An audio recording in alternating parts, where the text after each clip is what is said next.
am I really surprised for some of the stuff that happens in this chapter of Attack on Titan? There was some stuff that legitimately caught me off guard. I will admit, but the one thing I knew was going to happen in this chapter seemed to really go down just like I figured it would, off of a track record of similar occurrences. So I really like the opening scene of just seeing all the Marleyan troops just kind of like parachuting down and just coming to the slew of things. But at the same time, I knew like these guys, there's not enough of them to really be a big threat. And then I saw them just have this big like closed up like gun ready to be dropped in. Obviously, going to go on Piek, and I was like, okay, they can probably level, at least get close up the playing field with that for obvious reasons. Of I don't think she's a threat in any capacity to Eren without it being long ranged. Like she's, I always make jokes about the cart titan because unless you had something like the Marleyan weaponry, these big mounted cannons and turrets, what would you really do with the cart titan? It's like there's so many other Titan powers, obviously that we've seen, and like I think every single other like of the special Titans has like a much better power. Hers just seems good because of the fact that the Marleyans have such levels of weaponry available to put on her back and stuff. But meanwhile, we have Galliard. I don't remember if that's how you pronounce his name. I'm pretty sure it's Galliard. I don't know if it's Galliad. I'm 99% sure there's an R in there. But either way, he's like getting ready to fight Eren, and you could tell that he's just like, no, I'm not staying here because in a straight like open area on top of that like kind of like open, I don't know why I said open area open. This big kind of like broad layout of the area that they were in on top of this like kind of like almost castle like piece of the building. He's not going to do anything because obviously the Jaw Titan is very fast. It works very heavy on the fact that it could move around much quicker than any other Titans, and the Jaw's ability to bite through anything within their world. Meanwhile, I actually thought that was kind of funny. When you see Gabby go inside of PX's mouth, you see her hand still attached to the chain. I did like that part because it was just it was something that didn't need to be there, but just added as an extra like small little situational piece. Like, oh yeah, her hand's just going to be hanging out with Gabby for a while. But once everyone comes out and is like, hey, Eren, we should come inside, there's too many of them for you to fight by yourself, and he's just like, no. And I know Eren he's come a long way. He's become way smarter, he's way more independent, he's not so much as a hot-headed arrogant punk kid anymore. But this was a dumb decision on his part, because if it was just Piek and Galliard, okay, yeah, he can definitely take them, because it really is only going to take him to get a hold of them to really crush them right there. But he's also got the Marleyan troops coming down. He doesn't know what they brought with them. Again, that gun, unless he saw that gun, he knows, okay, they probably got some form of artillery. And then Reiner as well. It wasn't a good look for his character in hindsight kind of ways. Obviously, he's very confident. He didn't want to fall back. I just wish he went and said, hey, Armin, I need you up there. Obviously, we got issues, but we can settle them afterwards. And then maybe backstab Armin afterwards, try and use him. And, just show like him 4D chessing him into pretty much becoming a puppet for him just for that fight. And obviously, that would have been a really interesting moment for those characters, for like Armin to think maybe he is coming around and not being such a mad lad. But no, he's still down there, and Eren's just like, fuck it, I'm taking them all on.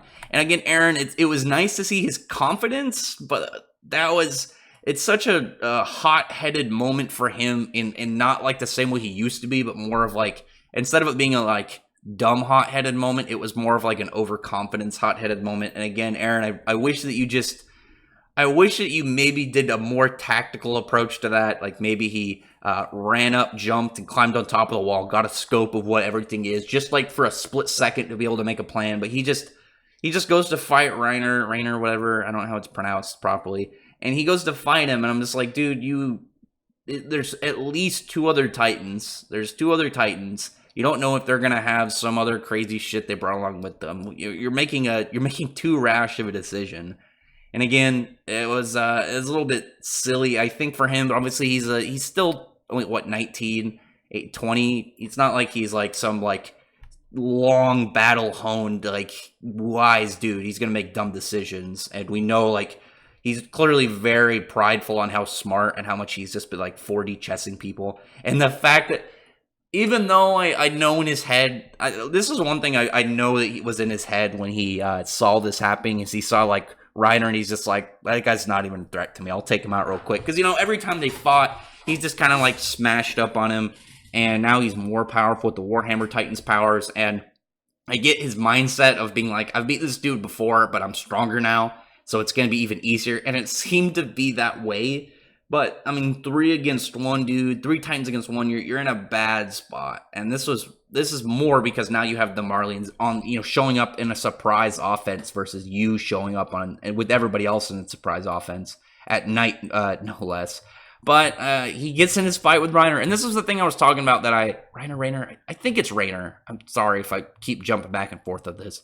But I knew he was going to crush him in this fight just because, like, one thing that was brought up before is, Eren was a very skilled hand-to-hand combat person already, and he's only gotten better through fights with, like, Reiner and other people throughout the story. And now he's got, the hardening power, so the armor that's on Reiner doesn't matter at all. And he's just, giving him the hands. And even when Reiner's like, okay, I'll tackle him, I got this, he just gets a foot to the face and is getting pushed around. And it wasn't until, like, it was just a beating at that point until Galliard showed up. And I loved it. This was my favorite panel, obviously, because I'm using it out of the chapter. Just because I thought it was such a cool, like, you think you got a surprise on me moment. But at the same time, it's just really cool looking because he's just making these, like, big, I don't remember what the material is called, Titan Crystal or whatever, on his back, just like shoot out on each spinal column, which again is just really cool. I wish he had that as a normal piece to his form. I was really hoping, like, as he took in Titan powers from the other ones, he would kind of have like a slightly altered design and maybe have like, I think that would just look really cool and make him look more monstrous, given the fact he's also kind of seemingly slowly becoming more and more unstable. And while, progressing his plan, and maybe just like the added spikes would make him look more monstrous. I think that would just be a really cool addition to his character without changing it too much. You wouldn't see it that much unless you saw like him hunched over or like behind him or whatever. But whatever. Anyway, you got Galliard going in, clawing up the spikes. And again, this is where I'm talking about, like, Eren. It's like he can definitely take any of them 1v1, but he's struggling a bit 1v2. But obviously he's got the Warhammer Titan powers, and he's like creating these big spikes coming out of the ground, impaling both of them. And it's helping him, obviously level the playing field at them as well, and making it more dangerous. Like, he could take out some of the Marleyan troops in the process, but also some of his troops in the process, which is dangerous for him. And that's when the obvious, like I said, like, the fact that he didn't go for Pieck first, I think was very bad on his part, because now she's on top of the wall, good couple 100 meters away and up. What's it, like, the wall's like, what, like 60 meters or something? I don't remember the exact, I think it's 50 or 60 or something in there. I don't remember the exact statement, but the fact that she's up there at such a distance range, and now while he's got, the speediest Titan shifter right there with Galliard, but also a big heavy like Reiner, it's going to be too hard for him to get over there. And it seemed like he was just in this seems like one of those spots where you'd see if the series was ending, like this was like the last chapter, this would be like the logical down for him, because it just seems like his confidence kind of screwed him over in the end. He was overconfident. But he gets what I would say is clear luck and timing, because he can definitely take the other two. He can take Galliard and Reiner in a fight. Like, at that point, them both being at the same time, you got heavy and speedy. He's just, it's not going to be his one side anymore, but he's clearly still got the advantage on them because he's smarter. He's more combat skilled in, melee combat than both of them, you can tell. And the Warhammer Titan's powers on top of that. It just seemed like it was going to be a good fight for him, but still come out on top. But now that Pieck's got the range distance on top of it, It just seemed too much of a hurdle for him to overcome, and I thought that was going to be screwing Eren over. And I was like, okay, how is he gonna come out on this?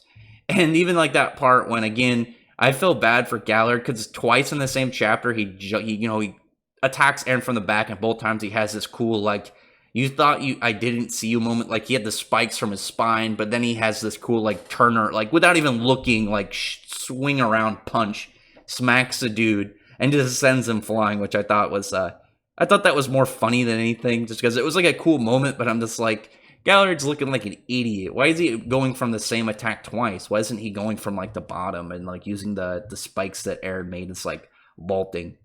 Also, Eren's use of the spikes, I feel like I wish he had more training with it. Because there's one thing, like one series I started reading recently, The Last Sayuki. I'll just really quick talk going with what I'm talking about there.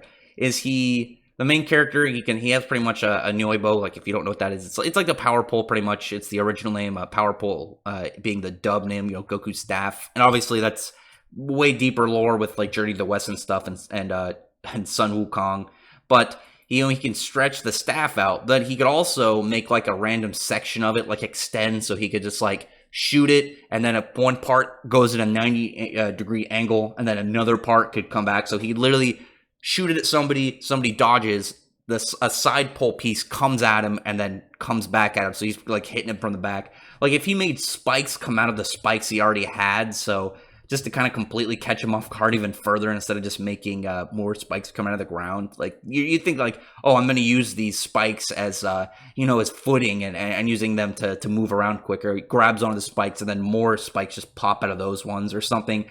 Or maybe instead of spikes, like they wrap around to make like some form of binding to hold them in place. Obviously, we haven't seen Eren use a lot of the Warhammer Titans powers in combat, so it's like maybe he's just not as adept at using it as freely. So that's an understandable piece. And like poor Reiner, like legitimately Reiner he's gotten like every single time he faces Eren, he gets the shit kicked out of. And I knew it was gonna happen again.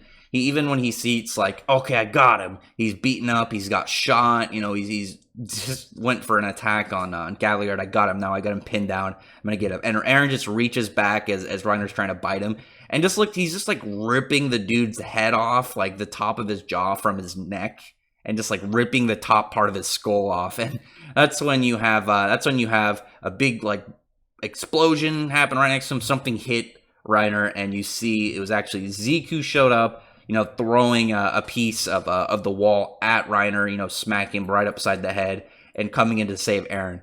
And it was a cool moment just because it was kind of unexpected. He has this kind of like, again, last second appearance, last second save. I don't understand why he was going for Reiner, though. And I thought that was a dumb part on his end, because Eren looked like he had, like, there's no doubt that the Beast Titan has good eyesight. I don't think anybody could dispute that. Obviously, if he's nailing things from like a mile plus 2 miles away, maybe less than that, whatever. We've seen large distances he's covered with his throws. But the fact he's able to nail those, he's clearly got good eyesight, he got pinpoint accuracy. And there's no way he couldn't see that Eren was literally ripping off the dude's face, so he didn't need his help. It was just kind of a cool surprise arrival moment. I'm wondering, why did he should have used that moment where nobody knows he's there, seemingly at least, to nail Piak and take out their artillery. He doesn't have to kill her. He just has to destroy their gun. Because if he can just dent up the barrel or destroy the pieces on it that hold it on her back, then they've taken that out. And then again, the Cart Titan is really kind of useless and shitty at that point if you take out the mounted weapons that she gets. And I think that was just a bad decision on his part. I'm curious, maybe he did it on purpose. Like maybe it's part of his scheme to make Eren kind of like think more that he's his ally so he can betray him later, whatever his scheme is. Obviously him and Eren seem to trust each other in some ways, but also have like their own scheme going on against each other. We don't know. Again, he could easily come back as like, he's got some big notion of him. I don't know why I didn't make it this much bigger going up and made all that space. Oh, and I didn't notice until the end of the video. Whatever. It was an exciting chapter. It was like very action orientated, which it's again very nice to see a lot of just like intense action, in a series that can sometimes go off on lots of like political stuff and just like character interaction and characters talking.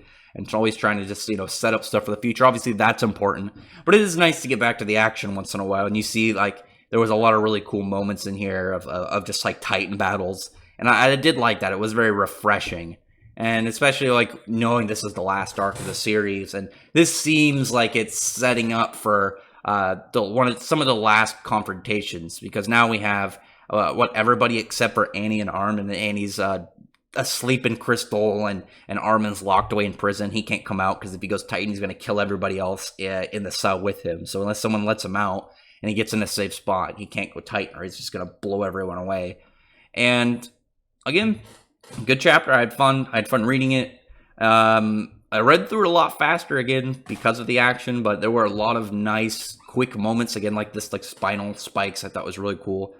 But I called it. I knew Reiner was not going to stand a chance against Eren, and that was just a fact. I knew he was just going to beat the shit out of him once they came up in combat, and it needed to be a gang fight for them to come on top on Eren. But again, tell me in the comments what you thought about this chapter, how you think this is going. There's speculated, I think Isayama said there was going to be somewhere like a year and a half, so 10 to 18 chapters or something like that left of this series. So we're definitely in the final stretch. We only got so much left. I mean, there's only so many things he could do left in the series before that moment. And I feel like there's gonna be a Titan or two, one of the shifters. I feel like this should be Reiner's last stand, because it really, again, the fact that I'm able to just predict that Reiner's gonna get the shit kicked out of him just from his track record of fighting Eren, it should tell you, like, he's not gonna be a fight against Eren. And like, he was barely a warm up for the dude, and Reiner seemed to be going like full on, and Eren just seemed to be like fighting him, but also knowing he's got to keep an eye out for Galliard and Piek and whatever they're doing. Other than that, I'd really appreciate if you thumbs up the video, befriend the like button and the subscribe button, and check out my other videos. But other than that, I appreciate everyone who's already subscribed, and I thank you all for listening.